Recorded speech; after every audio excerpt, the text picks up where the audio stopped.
Hey, thank you for joining me and watching my video. And if you like it, please subscribe and share. Um, Today I wanted to share with you, read to you sacred texts that's sacred to me. This is from the Doctrine and Covenants section 89. And I wanted to read this because this was written long ago, and yet all these things are being proven now and are true. And this is the diet of healing, the diet that allows your body to be able to have the materials it needs to heal and be healthy. And so I'm just going to read it. Okay, thank you. Okay, I'm going to start. So this is D&C 89. And I'm going to start at verse 10. And again, verily I say unto you, all wholesome herbs God hath ordained for the constitution, nature, and use of man. Every herb in the season thereof, and every fruit in the season thereof, all things to be used with prudence and thanksgiving. Yea, flesh also of beasts and of the fowls of the air, I the Lord have ordained for the use of man with thanksgiving. And I think that Thanksgiving is really important to be thankful. Nevertheless, they are to be used sparingly. I'm just going to comment on that for a minute, to be used sparingly. There were numerous experiments done. I think it was by Dr. Colin T. Campbell. And I may need to fix this video if I've got the wrong doctor, but I think, and the experiment was on mice that had tumors. And when the mice were fed casein protein, which is a milk protein, animal protein, of 20%, which you wouldn't think that would be that much. So I believe it's 20% of their diet, the tumors got bigger. So you wouldn't think 20% would be that much, but the tumors got bigger. But when they reduced the amount to 5%, so they were still getting a little, so 5% of the calories was from an animal protein, the tumors got smaller. Just doing that, the tumors were shrinking. And here it is saying right here, nevertheless, they are to be used sparingly. So that's what sparingly means to me, is 0 to 5%. So I'm going to keep reading. And it is pleasing unto me only that they should not be used only in times of winter or of cold or famine. So what this means to me, or how I take this just personally myself, is just that, of course, if there's a survival situation, of course these are ordained for you with thanksgiving. And I believe that all life is sacred, and an animal giving their life, or their life is gone for our sustenance, we need to be really grateful to God and to the animal, and be grateful and be thankful. And I think that high vibration of gratitude will bless that. But that's what I hear when I read this, is that it's talking about these are kind of survival things in the winter or of cold or famine. All grain is ordained for the use of man and of beasts to be the staff of life, not only for man, but for the beasts of the field and the fowls of heaven, and all wild animals that run or creep on the earth. And I think that's very profound that it says to be the staff of life. So Dr. McDougall, and he has a website, drmcdougal.com, and he teaches, he's got YouTube videos and stuff too. And this doctor teaches and has discovered that when people would eat the corn and the rice and the beans, they were the healthy populations. They were the ones that had low rates of these high disease that are taking a lot of lives, the diabetes, the cancer, and the heart disease. were almost absent in all these cultures that all major cultures have thrived on corn and beans and rice and grains, and here it says that it's the staff of life. So I just feel that's amazing. This was written a long time ago. And then again it says, I hear something about the animals. So I'm going to read it from this part again from 14. All grain is ordained for the use of man and of beasts to be the staff of life, not only for man, but for the beasts of the field and the fowls of heaven, and all wild animals that run or creep on the earth. And these hath God made for the use of man only in times of famine and excess of hunger. So again, it's talking about the animals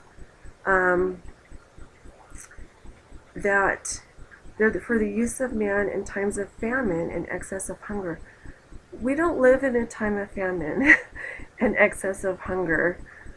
We live in a time of bountifulness, at least here in America. And again, there's 3 cautions on it, and for myself, how I see it is that again, all life is sacred, and we have dominion over these things, which means we have a responsibility. And kind of my point of view is that this is just my opinion. So unless I don't know that I would feel deserving of eating an animal if I didn't go out and hunt it and or kill it and defeather it and deskin it and take all this labor to do it. I don't know that I would feel that I earned to eat that and that I could really be grateful for that. And just personally for myself, I'm sorry, I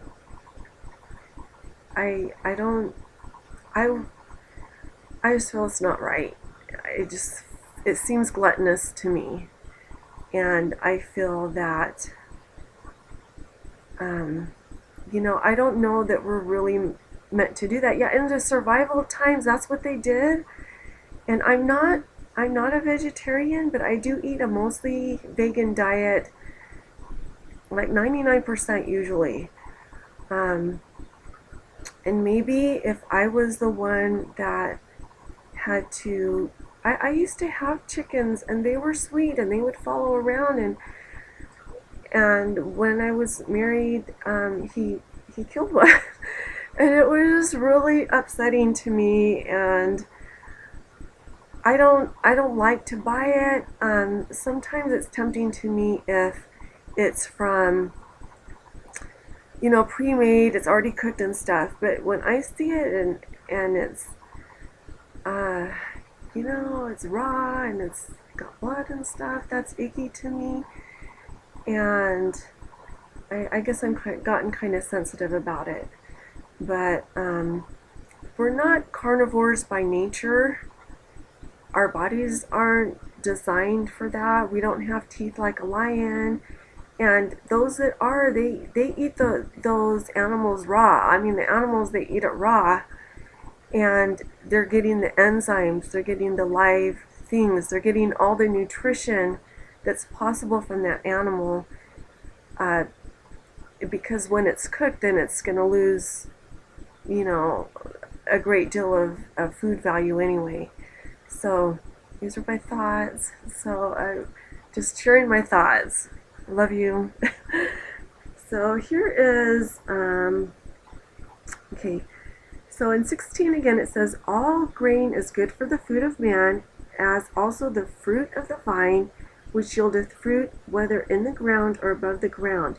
Nevertheless, wheat for man, and corn for the ox, and oats for the horse, and rye for the fowls, and for swine, and for all beasts of the field, and barley for all useful animals, and for mild drinks, as also other grain.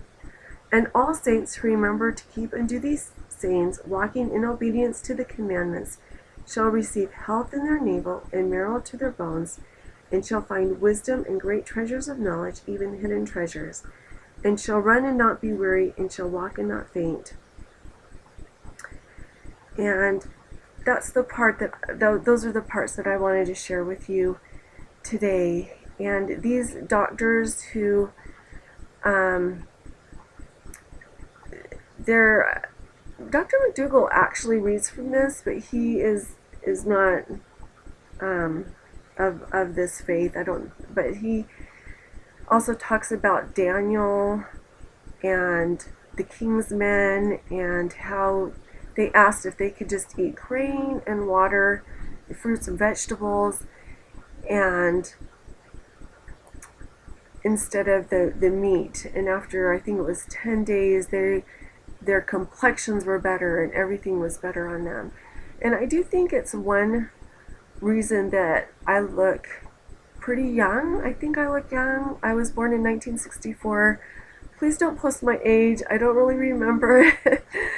And I don't want to remember it. I feel young. So appreciate that little thing. Is just that I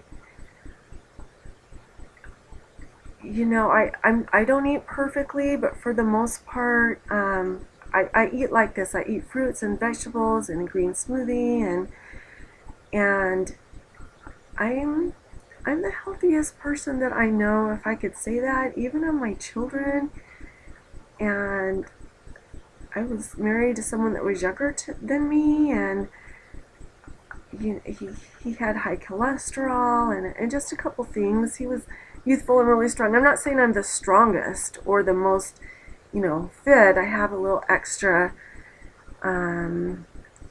stored energy going on a little, but I feel really good all the time. And I just, in closing, want to share, when you eat whole foods from the earth, you feel whole. And when you eat live foods, fruits, vegetables, you feel alive. And I feel so much healthier now than when I was younger. That's what I want to share with you today.